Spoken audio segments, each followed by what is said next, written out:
The guest settle down on the mat. Guest जो था वो बैठ गया कहाँ पर, मैट पे। सेटल डाउन मतलब बैठ गया मैट के ऊपर आराम से। The Buddhimati came into the room. Buddhimati जो है वो रूम में आ गई। And brought a stout wooden stick. और उसने साथ में क्या लाया, एक स्ट्रॉट वुडन स्टिक। स्ट्रॉट होता है काफी स्ट्रॉन्ग एंड थिक, ठीक है। स्ट्रॉट किसके लिए यूज होता है बच्चे, वर्ड स्ट्रॉट वर्ड यूज होता है स्ट्रॉन्ग और थिक के लिए, ठीक है। उसने अपने साथ क्या लाया, एक स्ट्रॉन्ग और थिक सी एक वुडन की stick. The kind used for washing clothes. कौन सी स्टिक, जो कि कपड़े धोने के काम आती है। नॉर्मली अब जब वॉशिंग मशीन नहीं होती थी ना बच्चे, तो वुडन स्टिक्स को यूज किया जाता था कपड़े धोने के लिए। उसकी हेल्प से कपड़े, जो बड़े बड़े कपड़े होते थे उनको धोया जाता था, लाइक बेडशीट्स वगैरह, है ना, blankets and all. And kept it in the corner. और उसको कहाँ पे रख दिया उसने, कॉर्नर में रख दिया।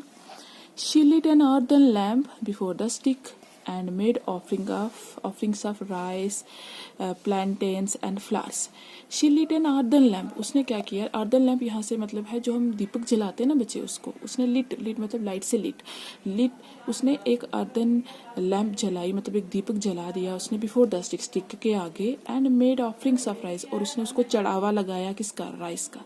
मतलब उसने कॉर्नर में स्टिक रखी और उसके आगे एक दिया जलाया और उसको ऑफरिंग्स दी, चावल की उसके क्या चढ़ावा लगाया, उसको भोग लगाया।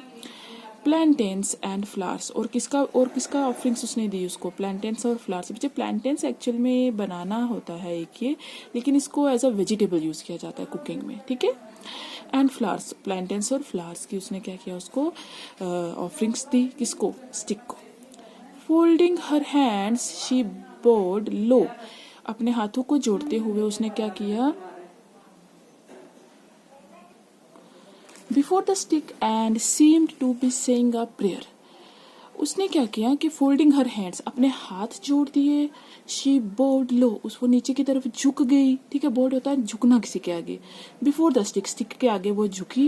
And seem to be saying a prayer. ऐसा लग रहा था कि जैसे वो क्या कर रही थी, वो प्रेयर कर रही थी, ओके। द ब्राह्मण had never before scene anything like this. ब्राह्मण ने कभी भी ऐसा कुछ पहले नहीं देखा था।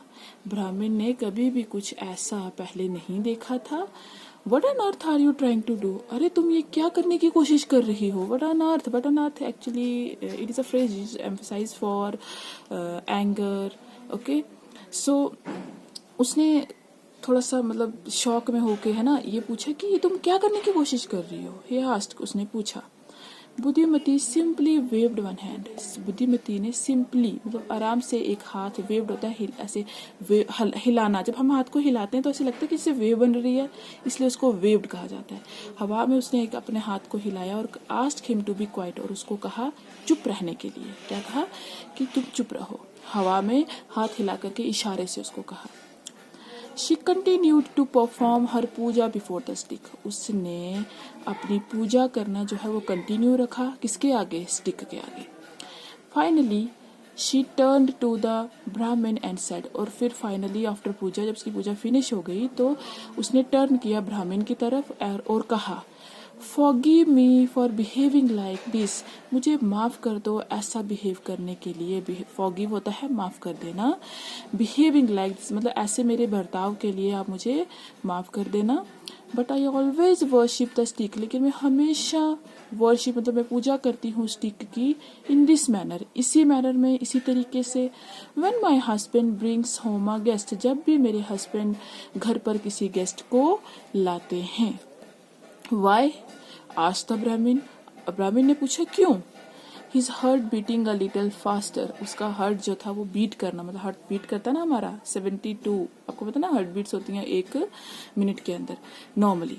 तो 72 हार्ट बीट्स के बजाय उसका हार्ट जो था ना वो 100 क्रॉस कर गया था। मतलब कि उसका हार्ट जो था वो डर गया था बहुत ज़्यादा गेस्ट, और उसका जो दिल था वो तेज तेज धड़कना शुरू हो गया। और उसने पूछा कि क्यों। By way of an answer, Buddhimati said simply। By way of an answer, Buddhimati said simply।